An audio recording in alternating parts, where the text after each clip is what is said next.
बिस्मिल्लाहिर्रहमानिर्रहीम। आज हम वो प्रॉपर्टी पढ़ते हैं जो कि ग्रुप में इंक्रीज़ होते हैं एटॉमिक नंबर के बढ़ने की वजह से या मास नंबर के बढ़ने की वजह से, मतलब या इलेक्ट्रॉन की वजह से या प्रोटॉन की वजह से या न्यूट्रॉन की वजह से। तो सबसे पहले हमारे पास है जो इंक्रीज़ होती है एटॉमिक साइज़। जब हम डाउन द ग्रुप जाते हैं, फॉर एग्जांपल हम लेते हैं alkali metals, lithium, sodium, potassium, rubidium, caesium, francium.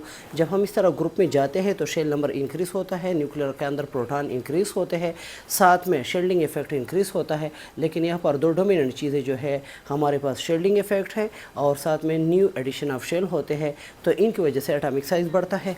इस तरह हमारे पास दूसरी प्रॉपर्टी है एटॉमिक रेडियाई। जब एटॉमिक साइज़ बढ़ता है तो न्यू शेल भी आते हैं हमारे पास, तो इसकी वजह से एटॉमिक रेडियस, एटॉमिक रेडियाई भी डाउन द ग्रुप इंक्रीज़ होती है। फॉर एग्जांपल हमारे पास है सेकंड ए group, beryllium, magnesium, calcium, strontium, barium, radium, इसमें इंक्रीज़ होती हैं। इस तरह हमारे पास है मेटालिक करेक्टर।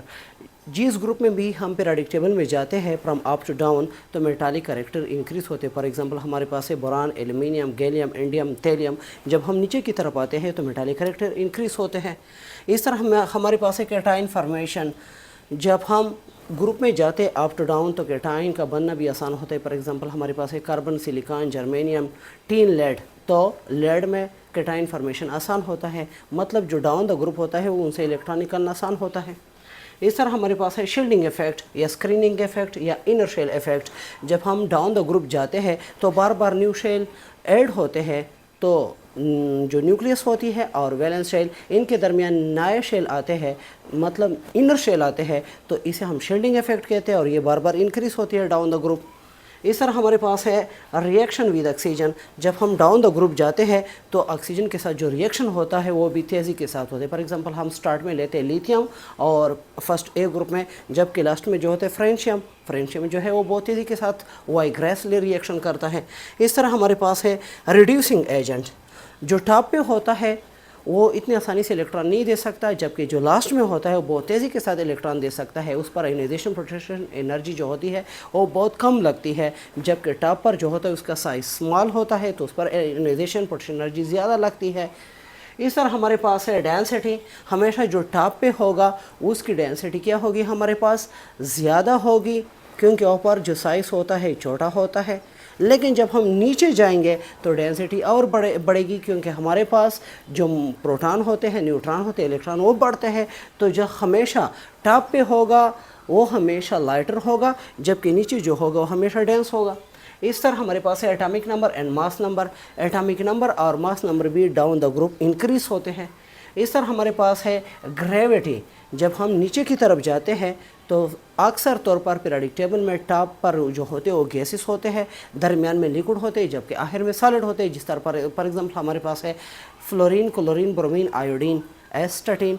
तो आप देख ले F2Cl2 ये गैसियस स्टेट में है, Br2 जो है हमारे पास लिक्विड स्टेट में है, जबकि I2 या एस्टाटीन जो है हमारे पास, वो हमारे पास किस कंडीशन में है, वो हमारे पास है सॉलिड स्टेट में। तो down the group gravity increase होती है, नंबर ऑफ शेल भी डाउन द ग्रुप इंक्रीज़ होते हैं।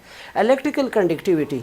जब हम डाउन द ग्रुप जाते हैं तो फ्री इलेक्ट्रॉन इंक्रीज़ होते हैं, तो इसमें कंडक्शन भी तेज़ी के साथ होता है। फॉर एग्जांपल हम लेते हैं एक सेकंड ए group alkaline earth metal, beryllium, magnesium, calcium, strontium, barium, radium.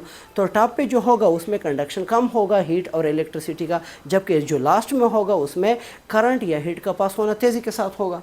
इस तरह हमारे पास फ्री इलेक्ट्रॉन, अभी मैंने बता दिए कि जब हम डाउन द ग्रुप जाते हैं तो फ्री इलेक्ट्रॉन इंक्रीज़ होते हैं। Oxidation process. टॉप पे हमेशा जो होगा वो कम ऑक्सीडेशन प्रोसेस करेगा, इलेक्ट्रॉन इतनी आसानी के साथ लॉस नहीं करेगा, न्यूक्लियर अट्रैक्शन ज़्यादा होगा वैलेंस शेल पर। जबकि जो लास्ट में होगा ग्रुप में वो हमेशा ज़्यादा रिएक्टिव होगा, उसका ऑक्सीडेशन नंबर भी मतलब तेज़ी के साथ बनेगा, वो आसानी से इलेक्ट्रॉन लॉस करेगा, उस पर हम आयनाइजेशन प्रोटेक्शन एनर्जी कम लगाएंगे। इस तरह हमारे पास है बेसिक करेक्टर। चूँकि मेटल अक्सर बेसिस होते हैं, नॉन मेटल अक्सर तौर पर एसिडिक होते हैं, लेकिन जब हम डाउन द ग्रुप जाते हैं तो बेसिक करेक्टर और बढ़ते हैं। फॉर एग्जांपल हमारे पास है 4A ग्रुप, तो हम जाते हैं carbon, silicon, germanium, tin, lead.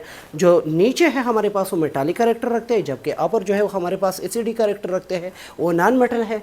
इस तरह आयनिक करेक्टर भी मेटल के साथ जुड़ा हुआ है। जो ज़्यादा मेटल होगा वो ज़्यादा आयन बनाएगा, आसानी के साथ कैटाइन बनाएगा, और जब कैटाइन और एनाइन मिल जाए तो आयनिक बॉन्ड बनेगा। इस तरह हमारे पास सोलेबिलिटी इन वाटर, हमेशा जो टॉप पे होगा वो कम रिएक्टिव होगा, वो वाटर के साथ आसानी के साथ रिएक्शन नहीं करेगा, जबकि जो लास्ट में होगा हमेशा हर ग्रुप में वो वाटर के साथ तेज़ी के साथ रिएक्शन करेगा। इस तरह हमारे पास इलेक्ट्रोपॉजिटिविटी भी इस तरह एक एबिलिटी है, हमेशा जो लास्ट में होगा वो आसानी के साथ इलेक्ट्रॉन लॉस करेगा, जो टॉप पे होगा कम आसानी के साथ इलेक्ट्रॉन लॉस नहीं करेगा। ये वो करेक्टर थे जो इंक्रीज होते हैं ग्रुप में। अब हम पढ़ेंगे वो करेक्टर जो ग्रुप में डिक्रीज होते हैं, नेक्स्ट टॉपिक में हम पढ़ेंगे।